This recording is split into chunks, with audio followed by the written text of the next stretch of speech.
Hi friends, இது உங்களுடைய SR natural vlog. இந்த விலாக்கில் நாங்கள் என்ன பார்க்க போகிறோம்னு சொன்ன மாதிரி ஒவ்வொரு மரங்களையும் நாங்கள் எப்படி எப்படி வளர்க்குறது, இந்த மரங்கள்கிட்ட பேர். இது வந்து பார்த்திங்கன்னா ஆணை செம்பரத்தை. இந்த பாருங்கள், இதுதான் ஆணை செம்பரத்தை. அதாவது வந்து செம்பரத்தம்பூவில் பெரிய பூ. இந்த பாருங்கள் எப்படி இருக்குன்னு பாருங்கள், இங்கே பாருங்கள் எப்படி இருக்குன்ட்டு நல்லா அழகாக இருக்குல்ல. அடுத்து வந்து இது வந்து பார்த்திங்கன்னா மல்லிகை. இதில் வந்து மல்லிகையில் சொல்கிறது ஊசி மல்லிகைன்னா ஒரு சின்னதாக வந்து பூக்கும். மல்லிகையிலே ஒரு சின்ன மெல்லிய பூ பூக்குறது. இது வந்து மல்லிகைக்குள்ளே நாங்கள் செவ்வரத்தம் செடி வச்சுருக்கோம். இது வந்து சின்ன செவ்வரத்தம் என்று சொல்கிறது. அதுக்கடுத்து வந்து பார்த்திங்கன்னா இது வந்து கோன்பூ மரம். எங்கள் ஸ்ரீலங்காவில் கோன்பூ மரம்னு சொல்கிறோம் நாங்கள். உங்களோட இடத்துல எப்படி சொல்கிறேன்னு கமெண்ட் பண்ணுங்கள். பாருங்கள், இந்த கோன்பூ மரத்தில் வந்து பூவை பாருங்கள், நான் காட்டுறேன் பாருங்கள். இதுதான் அந்த கோன்பூ மரத்தில் பூ. ஓகே, பார்த்துட்டிங்க, நல்லா அழகாக இருக்குல்ல. அடுத்து வந்து அப்படியே அங்கால வந்து பார்த்திங்கன்னா எக்ஸோரா செடி கொண்டு வச்சுருக்கேன். இந்த எக்ஸோரா செடி சின்னந்தான், ஆனால் கொஞ்சம் நிறைய பூக்கள் பூத்திருக்குது. இந்த பாருங்கள், இது வந்து செவ்வரத்தஞ்செடி. இந்த செவ்வரத்தஞ்செடியில் ஒரு மொட்டு. இது வந்து சின்ன செம்பரம். நான் முதல் காட்டின வந்து ஆணை செம்பரத்தை, அது சின்ன செம்பரத்தை. சரியா.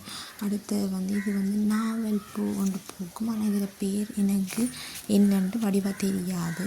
தெரிஞ்சுதான் கமெண்ட் பண்ணுங்கள். இது வந்து அரளிய பிளான்ட்ன்ட்டு சொல்கிறது. அதேமாதிரி இது வந்து இது செவ்வரத்தஞ்செடி. செவ்வரத்தஞ்செடியும் மாதுளை செடியும் உண்டாக வச்சு வளர்த்துக்கிறோம் அழகுக்காக. அடுத்து வந்து மல்லிகை வந்து சின்ன கார்டன் தான், சின்ன வச்சுருக்கிறோம். அடுத்து வந்து லக்கி பிளான்ட்ன்ட்டு சொல்கிறது. தமிழில் சொல்கிறது குபேரன் மரம் வந்து. அடுத்து வந்து இங்கே அப்படியே பார்த்திங்கன்னா செவ்வரத்தஞ்செடி. நாங்கள் முக்கியமான மரங்கள் வளர்க்கும்போது என்ன செய்யணும்னு சொன்னால், இந்த ஒவ்வொரு மழை இருக்குத்தானே, இப்போ மழை காலங்கள் வரும்போது வெட்டி விடணும்.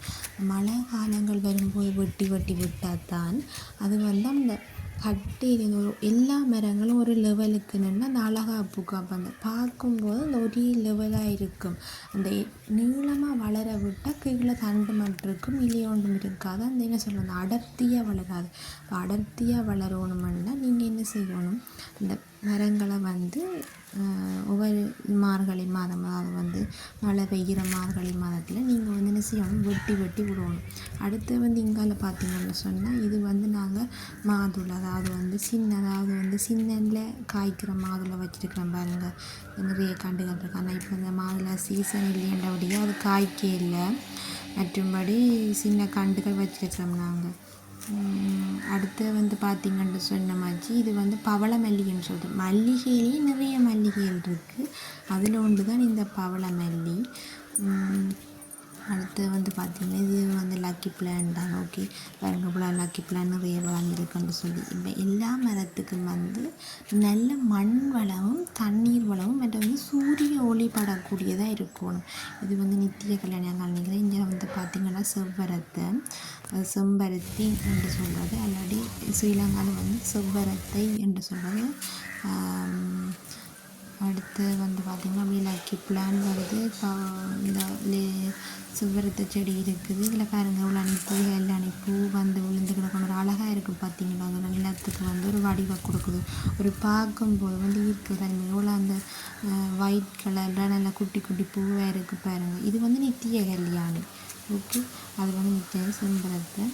மற்றது வந்து மண்ணை மாதத்துக்கு ஒருக்கா நீங்கள் பசலை மண் போடணும். அது பசலை மண்ணெல்லாம் இலைப்புலிகளை கொண்டு வந்து ஒவ்வொரு நாளும் வேப்பு மர இலை மற்ற இந்த வேறு இலைகளை கொண்டு போடணும். அதே மாதிரி வந்து பார்த்திங்கன்னா இதுதான் வந்து எனக்கு இந்த பேர் நண்டு தெரியாது. ஆனால் இதை சொல்கிறது பாம்பு மரம்னு சொல்லிவிடலாம். ஆனால் எனக்கு அதில் பேர் நண்டு. இதுதான் வந்து ஐந்தூரியம். அதாவது வந்து ஐந்தூரியம் வந்து வளர்கிறது கொஞ்சம் ரேராக தான் வளரும். மலைநாட்டு பக்கம்தான் வளரும்.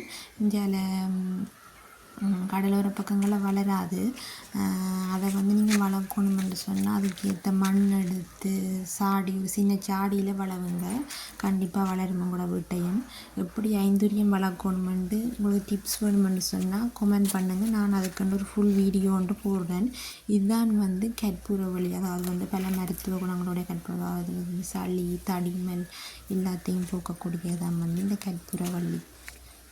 அடுத்து இங்கால அப்படியே பார்த்தீங்கன்னா இது ஒரு இந்த வடிவுக்கு வைக்கிற மரம். இது வந்து பார்த்தீங்கன்னா இதுதான் வந்து இந்த என்ன சொல்கிறது டிசைன் பிளான் அந்த டிசைன் மரம் என்று சொல்கிறது வந்து அழகுக்கு வைக்கிற மரத்துக்கு நாங்கள் தென்னை மரத்தையும் வச்சுருக்கோம். அது வந்து நீண்ட பயிருக்குள்ள குறுகிய பயிரும் வந்து வச்சிருக்கோம். இது வந்து மருதோண்டி, அதாவது வந்து அந்த கையிலே எல்லாம் வைப்பினோம் அந்த மருதோண்டி மரம். இது வந்து துளசி மரம். பாருங்க இப்படி துளசி மரம் வளர்ந்துருக்குன்னு. உங்களுக்கு துளசி மரம் உங்களோட வீட்டை வளர இல்லையேண்டா அதை எப்படி வளர்க்கணும்னு உங்களுக்கு ஆர்வம் இருந்துச்சாச்சு எனக்கு கமெண்ட் பண்ணுங்கள். நான் இந்த வீடியோக்களுக்கான டிப்ஸை வந்து நான் உங்களுக்கு வந்து அடுத்த வீடியோவில் போட ட்ரை பண்ணுறேன். சரி, ஓகே ஃப்ரெண்ட்ஸ், இந்த வீடியோ பிடிச்சிருந்தால் லைக் பண்ணுங்கள், மறக்காமல் சப்ஸ்கிரைப் பண்ணுங்கள், உங்களோட ஃப்ரெண்டுக்கு ஷேர் பண்ணுங்கள்.